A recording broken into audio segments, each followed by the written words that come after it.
Hello friends, आपका स्वागत है मेरे channel best study centre for mechanical engineering पर। आज का जो टॉपिक है वो है प्रॉपर्टीज़ ऑफ फ्लूइड। इस वीडियो में मैं आपको बताऊंगा कि जो फ्लूइड्स होते हैं उसकी क्या प्रॉपर्टीज़ होती हैं। तो इस वीडियो को देखने से पहले मैं आपको एक चीज़ बता देता हूं कि इसकी पहले की जो मैं दो वीडियो बना चुका हूं, जो कि मैं बना चुका हूं पहली वीडियो व्हाट इज़ फ्लूइड और दूसरी most IMP terms used in fluid. तो आप प्लीज़ उसे देख लीजिएगा क्योंकि उसी से रिलेटेड ये भी टॉपिक है। तो चलिए इस वीडियो को स्टार्ट करते हैं। तो देख लेते हैं हमारी सबसे पहली प्रॉपर्टी ऑफ अ फ्लूइड, जो कि है विस्कोसिटी। ओके, विस्कोसिटी तो हमने बहुत जगह सुना होगा, पर अब जो विस्कोसिटी है उसको जो है डायनेमिक विस्कोसिटी, एब्सोल्यूट विस्कोसिटी कुछ भी बोल सकते हैं, ठीक है। तो विस्कोसिटी क्या होता है, पहले तो मैं डेफिनेशन से के थ्रू समझा देता हूँ, उसके बाद फिर मैं आपको एक सिंपल एग्जांपल से समझाऊंगा, ठीक है।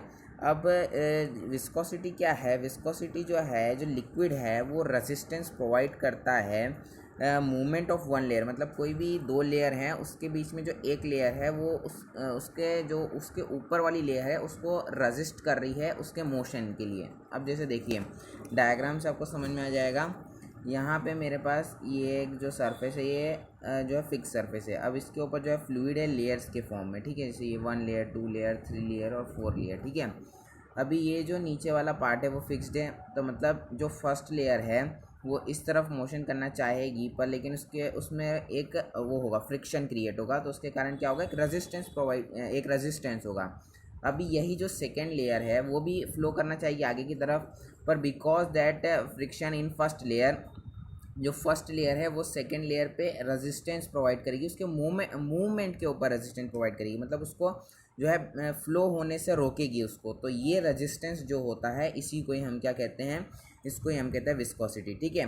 अब विस्कोसिटी को हम एब्सोल्यूट विस्कोसिटी भी बोल सकते हैं और डायनेमिक विस्कोसिटी भी बोल सकते हैं, ठीक है।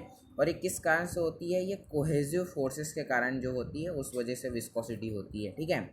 तो अब हम बढ़ जाते हैं अपनी नेक्स्ट प्रॉपर्टी के ऊपर, जो कि है काइनेमेटिक विस्कोसिटी, ठीक है। काइनेमेटिक विस्कोसिटी को हम म्यू से रिप्रेजेंट करते हैं, तो मैंने यहाँ पे म्यू बना दिया है, ठीक है। तो काइनेमेटिक विस्कोसिटी क्या है? रेशियो है हमारी viscosity upon density of the fluid. मतलब हमारी जो हमने विस्कोसिटी निकाली डिवाइडेड बाय, अगर हम उसको डिवाइड कर देंगे डेंसिटी से, तो हमको काइनेमेटिक विस्कोसिटी आ जाएगी, ठीक है। तो अब हम थर्ड जो है प्रॉपर्टी के ऊपर आ जाते हैं, जो कि है कंप्रेसिबिलिटी। अब कंप्रेसिबिलिटी मतलब क्या है? कंप्रेसिबिलिटी मतलब क्या है, अगर मैं आपको एक एग्जांपल से समझाऊं, जैसे देखिए यहाँ पे मेरे पास एक कंटेनर है जिसके अंदर एयर है, ओके। अब इसके ऊपर मैंने एक पिस्टन सिलेंडर अरेंजमेंट लगा दिया, ठीक है। अब जब इसके अंदर हम प्रेशर लगाएंगे, मतलब जब पिस्टन नीचे आएगा, तो क्या होगा, जो हमारी गैस है वो कंप्रेस होगी, ठीक है। तो कंप्रेस होने से क्या होगा, उसकी वॉल्यूम में चेंज आएगा, ठीक है। इससे वॉल्यूम भी उसकी डिक्रीज़ हो जाएगी, पर जो उसका मास है वो तो कांस्टेंट रहेगा। तो इससे क्या होगा कि वॉल्यूम कम होगी और जो डेंसिटी है वो बढ़ेगी। वो कैसे? कि जो हमारा डेंसिटी का फॉर्मूला है वो होता है मास अपॉन में वॉल्यूम, ठीक है। अब मास तो कांस्टेंट है, उसी मास मतलब वॉल्यूम कम हो गया और बल्कि मास नहीं है, तो हमारा डेंसिटी बढ़ जाएगा, ठीक है। तो ये क्या हो गया, कंप्रेसिबिलिटी। मतलब प्रेशर, जैसे ही प्रेशर चेंज होता है तो उसके कारण जो है उसकी वॉल्यूम और डेंसिटी में दोनों में फ़र्क आता है, तो उस प्रॉपर्टी को हम बोलते हैं कंप्रेसिबिलिटी, ठीक है। अब जो नेक्स्ट है हमारी प्रॉपर्टी वो है कैपिलैरिटी। अब कैपिलैरिटी क्या होता है कि मान लीजिए एक बहुत ही पतली सी एक वर्टिकल ट्यूब है और यहाँ पे जो है वाटर है, इसके अंदर वाटर या कोई भी लिक्विड है, तो क्या होगा, हाँ मैं पहले बता देता हूँ, उसमें थोड़ा सा कुछ एक्सेप्शन भी है, वो भी बता दूंगा। अभी मान लीजिए यहाँ पे क्या है, इसमें है वाटर, ठीक है। तो वाटर जो है, अब क्या होगा, due to the atmospheric pressure, जो वाटर है उसके अंदर राइज होगा above the level of the water. मतलब लेवल, जो पानी का लेवल है वो यहाँ तक है, तो जो हमारा वाटर है ये जो ट्यूब है इसको बोलते हैं कैपिलरी ट्यूब, ठीक है। तो इस कैपिलरी ट्यूब में जो वाटर है वो यहाँ तक भरा होगा, मतलब राइज हो रहा है, वाटर का राइज हो रहा है, ठीक है। अभी तो मैंने वाटर का एग्जाम्पल लिया है। अभी यहीं अगर मैं केस लेता मर्क्यूरी का, तो उसके अंदर जो है फॉल होता है वाटर, मतलब जो मर्क्यूरी है उसके लेवल, जैसे देखिए मैं मर्क्यूरी का भी एग्जांपल दे देता हूँ।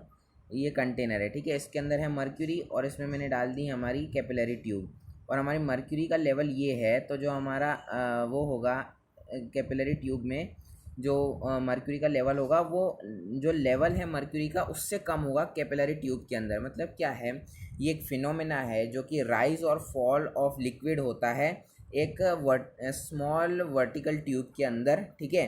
तो उसको क्या बोलते हैं, कैपिलैरिटी बोलते हैं। अभी वो क्यों होता है, अब देखिए जैसे मैंने अभी वाटर का केस लिया, तो वाटर के अंदर क्या है, वाटर के अंदर जो एडहेसिव फोर्सेस हैं, ठीक है, वो ज़्यादा हैं as compare to cohesive forces. मतलब एडहेसिव फोर्स ज़्यादा हैं as compare to cohesive forces water के केस में, और मर्क्यूरी की केस में कोहेसिव फोर्सेस ज़्यादा हैं as compare to adhesive forces. इस वजह से जो है ये फिनोमेना हुआ फॉल का, और जो वाटर है उसमें राइज का, ठीक है। अब जो नेक्स्ट हमारी प्रॉपर्टी है वो है सरफेस टेंशन।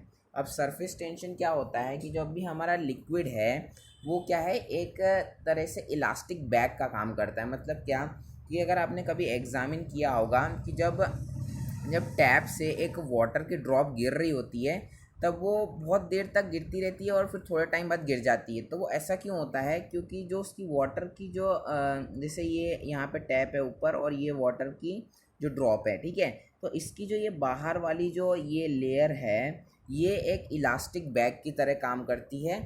और ये क्या करती है, मतलब रजिस्ट करती है टेंसाइल स्ट्रेसेस के अंदर। मतलब जैसे क्या हो रहा है कि जैसे अगर पानी ग्लास में पानी भर दिया, एकदम ऊपर तक भर दिया, फिर भी हम थोड़ा पानी डालते जाएं तो थोड़ा थोड़ा बढ़ता है, पर एक लिमिट के बाद वो जो है पानी गिर जाता है। तो वो क्यों होता है, क्योंकि उसकी जो आउटर सरफेस होती है वो एक इलास्टिक बैग की तरह काम करती है।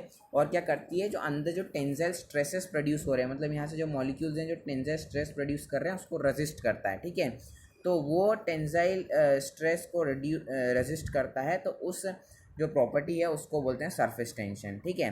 तो इस वीडियो के लिए बस इतना ही। Thank you for watching this video.